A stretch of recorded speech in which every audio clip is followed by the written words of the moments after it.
ಇನ್ನು ಈವರೆಗೆ ಮಳೆಯಾಗ್ತಿಲ್ಲ, ಬರಗಾಲ ಇದೆ ಅಂತ ರೈತರು ಸಂಕಷ್ಟಕ್ಕೆ ಒಳಗಾಗಿದ್ರು. ಅನೇಕ ರೈತರು ಕಣ್ಣೀರಿಟ್ಟಿದ್ರು. ಈ ನಡುವೆ ಇದೀಗ ಅನಾವೃಷ್ಟಿ ಜೊತೆಗೆ ಅತಿವೃಷ್ಟಿ ಕೂಡ ಆಗ್ತಾ ಇದೆ. ಕಳೆದ ಕೆಲವಾರು ತಿಂಗಳವರೆಗೆ ಅನಾವೃಷ್ಟಿ ಇತ್ತು, ಈಗ ಅತಿವೃಷ್ಟಿ ಆಗ್ತಾ ಇದೆ. ಬರಗಾಲ, ಈಗ ಅತಿ ಹೆಚ್ಚಿನ ಮಳೆಯಾಗ್ತಾ ಇದೆ. ಹೀಗಾಗಿ ರೈತರು ಇದೀಗ ಸಾಲ ಬಾಧೆಯನ್ನ ತಾಳದೆ ಆತ್ಮಹತ್ಯೆಗೆ ಶರಣಾಗ್ತಾ ಇದ್ದಾರೆ. ಧಾರವಾಡ ಜಿಲ್ಲೆಯಲ್ಲಿ 2023-24 ಸಾಲಿನಲ್ಲಿ ಬರೋಬ್ಬರಿ 111 ಜನ ರೈತರು ಆತ್ಮಹತ್ಯೆ ಮಾಡಿಕೊಂಡಿದ್ದಾರೆ. ಇನ್ನು ರೈತರು ಆತ್ಮಹತ್ಯೆ ಹಾದಿ ಹಿಡಿದರೂ ಕೂಡ ಸರ್ಕಾರ ಕಣ್ಮುಚ್ಚಿ ಕುಳಿತುಕೊಂಡಿದೆ. ಸರ್ಕಾರಗಳ ಹುಡುಗಾಟಕ್ಕೆ ಧಾರವಾಡ ಜಿಲ್ಲೆಯ ಅನ್ನದಾತರು ಬೇಸತ್ತಿದ್ದಾರೆ. ಕಳೆದ 4 ವರ್ಷಗಳ ಕಾಲ ಅತಿವೃಷ್ಟಿ ಇತ್ತು. ಹೀಗಾಗಿ ರೈತರು ಸಾಕಷ್ಟು ರೋಸಿ ಹೋಗಿದ್ರು. ಈ ನಡುವೆ ಈಗ ಮಳೆಯಾಗ್ತಾ ಇದೆ, ಬೆಳೆ ಬೆಳಿಬಹುದು ಅನ್ನುವಂತಹ ಒಂದು ನಿರೀಕ್ಷೆಯಲ್ಲಿದ್ದರು. ಉತ್ತಮ ಬೆಳೆಯ ನಿರೀಕ್ಷೆಯಲ್ಲೂ ಕೂಡ ಇದ್ದರು. ಆದರೆ ಅತಿಯಾದ ಮಳೆಯಾಗ್ತಾ ಇರೋದ್ರಿಂದಾಗಿ ರೈತರ ಬೆಳೆ ಮತ್ತೆ ನಷ್ಟವಾಗ್ತಾ ಇದೆ. ಹೀಗಾಗಿ ರೈತರು ಬಿತ್ತಿದಂತಹ ಬೀಜ ಬೆಳೆಗಳು ಎಲ್ಲವೂ ಕೂಡ ಹಾಳಾಗಿ ಬೆಳೆ ಕೈಗೆ ಸಿಗದೆ ಸಾಲದ ಸುಳಿಗೆ ಸಿಲುಕಿ ರೈತರು ನಲುಗಿ ಹೋಗ್ತಾ ಇದ್ದಾರೆ. ಇದರಿಂದ ಆತ್ಮಹತ್ಯೆ ಮಾಡಿಕೊಂಡಿರುವಂತಹ ಧಾರವಾಡ ಜಿಲ್ಲೆಯ ರೈತರ ಸಂಖ್ಯೆ 101 ಅನ್ನುವಂಥದ್ದು ಗೊತ್ತಾಗ್ತಾ ಇದೆ. 101 ರೈತರ ಆತ್ಮಹತ್ಯೆ ಪ್ರಕರಣಗಳು ಪತ್ತೆಯಾಗಿದ್ದಾವೆ. ಇದರಲ್ಲಿ 26 ಆತ್ಮಹತ್ಯೆ ಪ್ರಕರಣಗಳು ತಿರಸ್ಕಾರ ಆಗಿದೆ ಅನ್ನುವಂಥದ್ದು ಗೊತ್ತಾಗ್ತಾ ಇದೆ. 75 ಜನ ರೈತರು ಸಾಲ ಬಾಧೆಗೆ ಆತ್ಮಹತ್ಯೆ ಮಾಡಿಕೊಂಡಿದ್ದಾರೆ ಅನ್ನುವಂಥದ್ದು ಗೊತ್ತಾಗ್ತಾ ಇದೆ. ಇನ್ನು ಅದೇ ರೀತಿಯಾಗಿ 73 ಜನರಿಗೆ ಪರಿಹಾರವನ್ನು ಕೂಡ ಜಿಲ್ಲಾಡಳಿತ ಕೊಟ್ಟಿದೆ. 2 ಪ್ರಕರಣಗಳು ಜಿಲ್ಲಾಧಿಕಾರಿಗಳ ಹಂತದಲ್ಲಿ ಇದೆ, ಪರಿಶೀಲನೆಗೂ ಕೂಡ ಒಳಪಡ್ತಾ ಇದ್ದಾವೆ. ಹೀಗಾಗಿ ರೈತರ ಆತ್ಮಹತ್ಯೆಗೆ ಸಂಬಂಧಪಟ್ಟಂತೆ ಈಗಲಾದರೂ ಕೇವಲ ಪರಿಹಾರ ಕೊಟ್ಟು ಕೈ ತೊಳೆದುಕೊಳ್ಳೋದರ ಬದಲಾಗಿ ಬೆಳೆ ನಷ್ಟಕ್ಕೆ ಪರಿಹಾರ ಕೊಡೋದಕ್ಕೆ ರಾಜ್ಯ ಸರ್ಕಾರ ಮುಂದಾಗಬೇಕಾಗಿದೆ.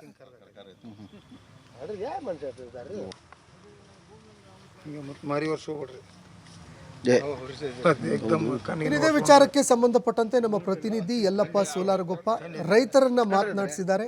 ಏನ್ ಹೇಳಿದ್ದಾರೆ ರೈತರು ಕೇಳಿ.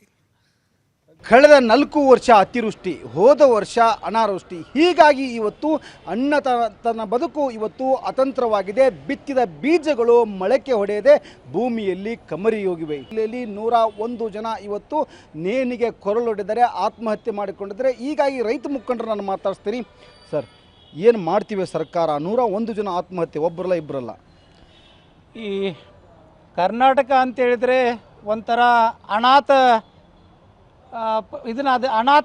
ಪರಿಸ್ಥಿತಿಯಲ್ಲಿದೆ ನಾವು. ಯಾಕಂದರೆ ಒಂದು ಕಡೆ ಕೇಂದ್ರ ಸರ್ಕಾರ ನಮ್ಮ ಪರವಾಗಿದೆ ಅಂತ ಹೇಳಿದರೆ ಅದು ಇರೋಂಗಿಲ್ಲ, ಒಂದು ಕಡೆ ರಾಜ್ಯ ಸರ್ಕಾರ ಕೇಳಿದರೆ ನಮ್ಗೆ ಅನುದಾನ ಬಂದಿರೋದನ್ನು. ಇಲ್ಲಿ ಕಳೆದ 2 ವರ್ಷಗಳಿಂದ ಅತ್ಯಂತ ಬರಗಾಲ ಅಂದರೂ ತಪ್ಪಾಗಲಿಕ್ಕಿಲ್ಲ. ಒಂದು ಕಡೆ ಮುಂಗಾರಲ್ಲಿ ಬರಗಾಲ ಆಯಿತು, ಹಿಂಗಾರಲ್ಲಿ ಕಳೆದ ಬಾರಿ ಅತಿವೃಷ್ಟಿ ಆಯಿತು. ಬೆಳೆದಂಥ ಪ್ರತಿಯೊಂದು ಹೊಲದಲ್ಲಿ ಕೂಡ ಮೊಳಕಾಲ್ಮಟ್ಟ ನೀರಿಂತು, ಪೀಕೆಲ್ಲ ಕೊಳತೋಯ್ತು. ಆವಾಗ ರಾಜ್ಯ ಸರ್ಕಾರ ಹೇಳ್ತು ಕೇಂದ್ರ ಸರ್ಕಾರದ ಒಂದು ನಿಯೋಗ ಬರ್ತದೆ, ಆ ನಿಯೋಗ ಬಂದ ಮೇಲೆ ನಿಯೋಗದ ವರದಿ ಕೊಟ್ಟ ಮೇಲೆ ಕೇಂದ್ರ ಸರ್ಕಾರ ದುಡ್ಡು ಕೊಡ್ತದೆ ಅಂದ್ರೆ. ಪ್ರಹ್ಲಾದ್ ಜೋಶಿ ಅವ್ರಿಗೆ ಹೇಳಿದರೆ ಕೇಂದ್ರ ಸರ್ಕಾರಕ್ಕೆ ನಿಯೋಗ ಹೋದ ಕೂಡಲೇ ಕೇಂದ್ರ ಸರ್ಕಾರ ರಾಜ್ಯ ಸರ್ಕಾರಕ್ಕೆ ಯಾವುದೇ ಕಾರಣಕ್ಕೂ ತಪ್ಪಿಸ್ಲಾರ ದುಡ್ಡು ಕೊಡ್ತದೆ, ರಾಜ್ಯ ಸರ್ಕಾರ ಇಲ್ಲಿರುವಂಥ ರೈತರಿಗೆ ದುಡ್ಡು ಕೊಡ್ತದಂತೆ. ಈಗ ಹೆಂಗಾಯ್ತು ಪರಿಸ್ಥಿತಿ? ಮಲ್ತಾ ಇದ್ದವ್ರನ್ನ ಇವ್ರು ಕೊಡ್ತಾರಂತ ಅವ್ರು ಕೊಡ್ತಾರೆ, ಇವ್ರು ನಿಮ್ಗೆ ಇಬ್ಬರಿಗೆ ಕೊಡ್ಲಿಕ್ಕೆ ಅಂತ ಹೇಳಿದ್ರೆ ಬೆಳೆ ವಿಮೆ ಯಾಕೆ ತೊಗೋತೀರಿ? ಬೆಳೆ ಪರಿಹಾರ ಧನವನ್ನು ಕೊಡ್ಲಿಕ್ಕೆ ಅಂತ ಹೇಳಿದ್ರೆ ಬೆಳೆ ವಿಮೆ ಯಾಕೆ ಕಟ್ಟಿಸ್ಕೋತೀರಿ? ಇಂಥ ಅತ್ಯಂತ ಸಂಕಷ್ಟ ಪರಿಸ್ಥಿತಿಯಲ್ಲಿ ರೈತರು ವಿಷ ಕುಡಿದೆ ಉರುಳು ಹಾಕೊಳ್ಳಾರ ಸಾಯಲಾರ್ದ ಮತ್ತೇನು ಮಾಡಬೇಕು? ಮರ್ಯಾದೆ ಪ್ರಶ್ನೆ. ನಾವು ಬೀಜ ಗೊಬ್ಬರವನ್ನು ನಮ್ಮ ರೈತರು ಹೋಗಿ ಸಾಲ ಸೂಲ ಮಾಡಿ ತೊಗೊಂಬರ್ತಾರೆ. ಇಲ್ಲಿ ಬಿತ್ತುತ್ತೇವೆ, ಬೆಳಿತೇವೆ. ಇಲ್ಲಿ ಒಂದು ಕಡೆ ಬಂದಂಥ ಪೀಕಿಗಾದ್ರೆ ಬೆಂಬಲ ಬೆಲೆ ಸಿಗ್ತದೆ ಅಂದರೆ APMC ಅವರು ದೊಡ್ಡ ಪ್ರಮಾಣದಾಗ ಮೋಸ ಮಾಡ್ತಾರೆ, ಬೆಂಬಲ ಬೆಲೆ ಸಿಗೋಂಗಿಲ್ಲ. ಇನ್ನೊಂದು ಕಡೆ ನೋಡಿದ್ರೆ ಕೇಂದ್ರ ಸರ್ಕಾರ ಎಲ್ಲ ರೀತಿ ವರದಿಯನ್ನು ತೊಗೊಂಡು ಹೋಗ್ತದೆ, ವರದಿ ಬಂದೈತಿ ದುಡ್ಡು ಕೊಡ್ತಾರೆ ಅಂತ ಹೇಳಿದ್ರೆ ಇವ್ರು ದುಡ್ಡು ಕೊಡಾಕ್ತಾರಿಲ್ಲ. ನಾವು ಇಲ್ಲಿ ಹೋರಾಟ ಮಾಡಿದರೆ ಪೊಲೀಸರ ಮಧ್ಯಮ ಮಧ್ಯದಲ್ಲಿ ಜಗಳ ಆಗ್ತದೆ. ಆಮೇಲೆ ಚುನಾವಣೆ ಬಂದಾಗ ಕೇಂದ್ರ ಸರ್ಕಾರ ಆಗಿರ್ಬೋದು, ರಾಜ್ಯ ಸರ್ಕಾರ ಆಗಿರ್ಬೋದು, ಇಬ್ಬರು ಬಲವಾಗಿ ಒಪ್ಪುವಂಥದ್ದೇನು ರೈತರ ಪರವಾಗಿ ನಾವಿದ್ದೇವೆ. ರೈತರು ಈ ದೇಶದ ಬೆನ್ನೆಲುಬು ಅಂತಾರೆ. ಇವತ್ತು ಬೆನ್ನೆಲುಬು ಮುರಿದು ಹೋಗುವಂಥ ಪರಿಸ್ಥಿತಿ ಇದೆ. ನೀವು ವಿದೇಶದಿಂದ ಟ್ರೇಡ್ ಮಾಡ್ತೀವಿ ಅಂತ ಎಷ್ಟು ವರ್ಷದಿಂದ ವಿದೇಶದಿಂದ ಟ್ರೇಡ್ ಮಾಡ್ತೀರಿ? ಇದೆಲ್ಲ ಬಿಟ್ಟು ನಿಜವಾಗಿ ನಮ್ಮಲ್ಲಿ ರೈತರಿಗೆ ನೀವು ಅನ್ಯಾಯ ಆಗಿದೆ, ಅದನ್ನು ಸರಿಪಡಿಸಬೇಕು, ಪರಿಹಾರಧನ ಕೊಡಬೇಕಂತ ಹೇಳಿದ್ರೆ ತತ್ಕ್ಷಣಕ್ಕೆ ಕೊಡಬೇಕು.